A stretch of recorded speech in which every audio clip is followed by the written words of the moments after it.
Hey guys, Andy N, spoken label. My friend, the comedian, or unintentional comedian today anyway, right? The wonderful and lovely Courtney Ward. Straight over to Courtney, she's going to do not one. Should we tell people, Courtney? I'll make them guess. We can tell him. Yeah, why not? Yeah, okay. She's not doing one. She's not doing two. She's not doing three. She's doing four poems. Two from her forthcoming book and two that aren't in that book. So over to you, my friend. Take away with your first beat. So my first poem is about it's from my book, and it is about, I think it was very early on where I really struggled with my mental health a lot. And this poem is about how I felt inside of me during this process. And this is called Exposed. As I lay in the middle of the path, fixated to the ground, body so tense I could be stoned, crying out blood from all the brats. I'm wondering if I'll see lights again. I am exposed to all the world's hits, all the greatest waves from the coastline, to the air's multiple changes, all the leaves falling and rising again, and all the risings and fallings of the sand.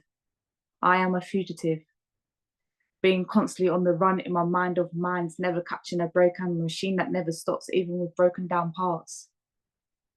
I am laying low to some of this crap, and let me tell you, it's so scary, tearing me apart, but somehow building me up in a world full of artificial light. I am awake. I should be dreaming, yet in some built-up way, I am becoming free. Free to be me, as they say, in this world full of cages. I am knowing. The truth is out, no more running, no more hiding the fact that pain exists and it hurts. But there is hope that brings light in this conflicted world of hate. I am exposed.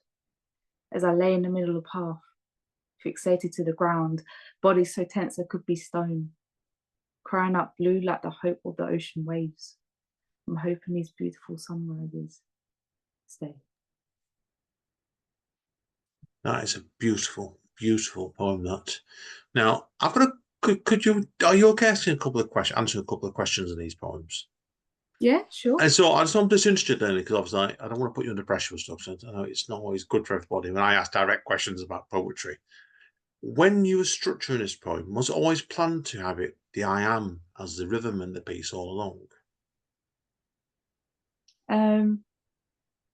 I think the poem was actually meant to be half this size, but All right.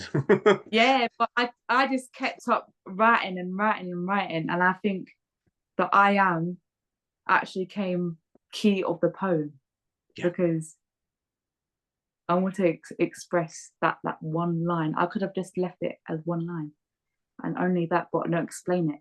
But I was like, it became a key point a bit later on when I was writing it, really. So Yeah. Yeah, no, great. I get you completely with it. I also really liked about the repetition, or you bought it like as the bought you done the beginning, you're going about body so tense I could be stone at the beginning of the poem. Then you've done like a refrain right at the end of it. I think it works really, really well. When did you decide to do that in the poem? Was that right at the beginning, or did it come later on in the structure? um, I think I had the idea in my head of I want to express la, la, la, la, there you go. I want to express that, yeah, I felt this pain, but I want to explain to people as well that even though I still felt this pain, months afterwards, months after grief began, that the intensity, shall I say, it doesn't last forever. It's not always dark, you know. I wanted to bring there is light. There can be that glimmer of light that comes in. So I think I want to make sure I express that. Yeah, brilliant. No, it's a great piece. It's really, really decent piece. Yeah, and you portrayed what you were saying. It's a good, it's one of the very early pieces in the book, this. And when you're doing early piece of book, you've got to set the scene. And I think it's a good piece, setting the scene really well done. Excellent. Okay. I know you're going to do another piece in the book now, aren't you? So back to you for poem number 2. So when I first started going through grief, I had a lot of comments saying, "Oh, what happened?" or everything's going to be all right, or like that. But I just, at that time, when you're in that emotional state, you don't need someone's words, you need someone's actions, and you need someone to actually be there and listen to you. So this is where this poem comes from, and it is called What I Really Want to Say. Just stop. Stop. I don't need these words to be heard. My heart is fragile, my head is scrambled, my emotions are everywhere, and I've lost my mind. I really have. Just listen, please, as I sit there, staring into oblivion, not knowing what to do, or curled up in a corner in absolute heartache. It hurts. Just know. I need you to listen with grace. Hold me in pieces while I fight the demons once again, losing touch with reality and also myself. I'm going insane. I actually lost it some time ago, actually. When you wasn't even looking, you didn't even notice that I'd fallen, bashed myself, and ever since, I felt out of place. And now I'm scarred. It scarred me for life. It's like my heart was taken out, dissected, tested on, glued back together and put back in, and it's made such a huge shift in the waves that I bring. And now, as I sit here, wondering if this will ever get better, everyone's forgot, but I haven't. Please just hear my cries and hold me right. You almost made me cry in that piece. And it's one of the best pieces in the collection, and I think it's a great one for people here today as well. Now, I don't want to go into a lot of the content of this because it's so personal to you, Courtney. I can see that straight away with it. But there's a couple of technical things I'm interested in learning about this, so help people understand your technicals. Do people notice the first couple of stanzas of each of you started at the first note with the word just all the time, aren't you? Just stop, and just listen, please. And just know. When did you actually decide to start the first couple of stanzas off with that? And then you break the form, don't you, by putting "I'm going insane" on it? I think a lot of that was based on emotion at the beginning, those first few lines, because I remember when people would talk to me and say certain things to me or try and put things in my head, I'd be like, in my head, I would go, can you please just go away? Like, please stop. Like, I don't want to hear this. You know what I mean? I can't handle this right now. And I think when I started to put that pen on that paper, I actually started off by writing those 3 lines on that paper. That's all I had. And that was what I worked with at the beginning of when I was writing this. And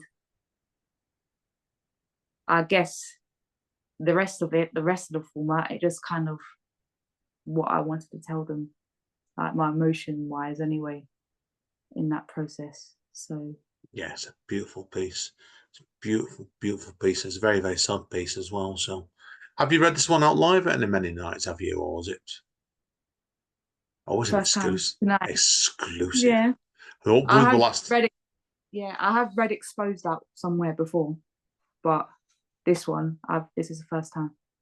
Really, really raw, powerful stuff. And I think in the right sort of night, this is a great piece to read, honestly, straight away. So anyway, now as I don't know if you know who Monty Python are, because you're a bit young for them, but as Monty Python used to say in the 1970s, and now for something completely different. Courtney's now going to wrap up with 2 poems that I don't know what she's going to do. So take it away, my friend. Surprise me. So my first one today that I'm going to read is actually a recent poem of mine that I've written, and it's kind of a reflection of when I went to Corby Pride and I saw someone. They asked me what I'm doing in poetry, and I said I'm going to Pride, and they said that I'm so brave for doing that. And I kind of went, thanks.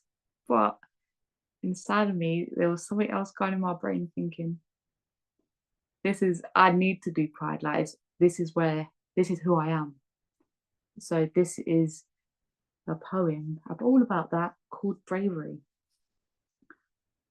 I've recently had someone say, "You are so brave." And I just nodded my head and said, thanks. I don't feel brave. I just feel like I need to do it. In a world full of societal judgment and cultural differences stalking my every move, you may call me brave, but to me, I'm just breaking that cycle of hushing, of denying, and just to show the rest around me that it's okay to be yourself. It's okay to be me authentically and to say it loud and proud. Wonderful, wonderful stuff there. It's interesting that because the two poems from the book are a bit longer because that's a much more shorter poem, isn't it? Mm-hmm. I think it's really nice that you're showing, you talk a lot about the emotion you feel inside and that. So, looking back at that poem, did you find that was quite a progressive leap from your book? Yeah. Yeah, because I look at myself from a year ago and what state I was in, and then I look at myself now and everything I've achieved in 2024, and it's like, wow. I guess it's kind of fueled a side of me that's pushed me to be like, okay, I've got this. It's kind of put some fuel in the fire and went, this is who you are now, and you can do anything. If you can get this, you can do anything in the world. So Yeah, I've agreed. kind of, Agreed, because I said, you know, already I've told you, like, I became diabetic 11 years ago, well, more than that, actually, 13 years ago. And I'd been writing up to that stage, but that was the launch pad for me. It was the trauma from my side that pushed me in that to where I'm heading now. And I think you're in the same boat a year or two down, a couple of years before that. And I think when you've got the initial burst of the trauma out your system, do you think it's left you, it's opened, like, it's almost like opened the door upon it to all kinds of directions for you next, I think? yeah, definitely. Yeah. And it's kind of it's really helped me to understand where I want to go, not what everyone else says, but what I actually want to do. Really, yeah, And agreed. the doors opened for me to be able to explore that. So yeah. Good. Looking forward to following you on the journey, Zil. But anyway, listen, before we carry on that for another day, we have one more poem. Now, I'm going to put you on the spot now. This is, if I could play drums, I'd be doing a banging on the drum. This is the big finale, so isn't it, Courtney? So Mhm. back to you for your fourth piece today, your finale. So many of you may know I love nature, and nature has really, really helped me over the last 4 years to help me with my mental health and things like that. And this poem was actually written about the beach. So this is called Nature's Got You. Trap wind that has everywhere to go, tidal waves that land softly against the sand, soft sand that heals my body deeply, sounds that send sensations through my spine. When the society and norms put so much pressure to play a part in something I'm not, your existence reminds me that I can just be. When I fall, I land softly into your arms, saving me from our previous breakages. When I am tall, you hold me rooted, boosting me higher than land ever could. Being with you is a blessing, answering the questions that I have been seeking.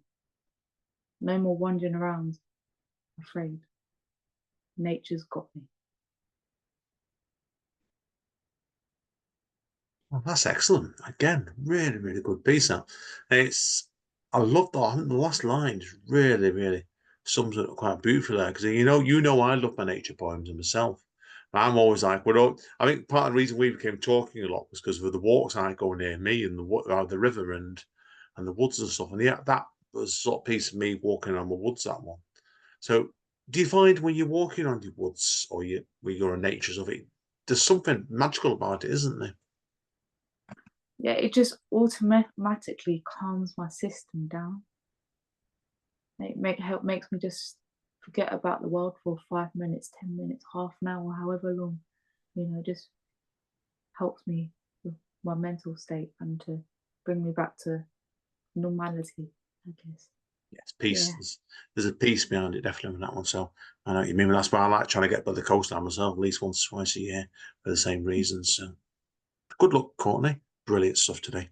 I Thank you. I always tell everybody, please come on again. But I know you're going to be coming on again anyway, so we don't need to worry about that one, definitely. So, but thank you again. It's been a pleasure today. Thank you for having me. It means a lot. Thank you. Same to me as well, my friend. Okie dokie, guys and girls. Yeah, me and Courtney are going to talk into the world for a little bit longer yet. So, but it's been a pleasure, Courtney, today. So, as Don Callis over at AW Wrestling says, stay safe and stay over, and we will see you all next time. Oops.